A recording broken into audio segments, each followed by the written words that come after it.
Today on Running to Him. God is continually protecting the Jews until his promises are entirely fulfilled. Today's reading is Exodus chapter 15, verses 1 through 21. We'll be concentrating on verses 17 and 18. Exodus 15, 17, and 18 says, "You will bring them and plant them on the mountain of your inheritance, the place, the Lord, which you have made for your dwelling, the sanctuary, O Lord, which your hands have established. The Lord shall reign forever and ever." Sometimes people see problems with the statements like today's reading. For example, when the term forever is used, an expected interpretation would be that the reference would have an everlasting nature. But we know that the Jewish nation has been the subject of at least two dispersions, one by Babylon in 605 BC, 597 BC, and 586 BC, all counted as one particular dispersion, and the other by Rome in 70 AD. So how can we believers see statements such as forever or eternal when they can mark their ends? Now, I don't want to doubt the sincerity of the question, but I'd like to point out that God has always returned the Jewish people to their land, even if centuries lie in the middle of their being driven out and their return. No people have ever survived a complete uprooting of their nation and then returned with the same culture, language, and religion except the Jews. When Jacob and his children joined Joseph in Egypt, they maintained their culture and their language.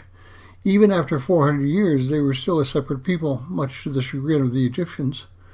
When the Babylonians uprooted most Jews, they returned 70 years later with their culture, their language, and their religion intact. John Hyrcanus led a rebellion against the remnant of Alexander the Great's empire, and the Festival of Lights became a Jewish holiday, Hanukkah. And this year Hanukkah is celebrating its 2,300th birthday. The Romans destroyed Jerusalem and the Temple in 70 AD. Scattering the Jews throughout the Roman Empire, but their culture, language, and religion stayed vibrant.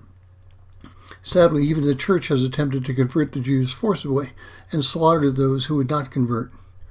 Finally, the Nazis attempted to wipe out the European Jews in the 1930s and 40s.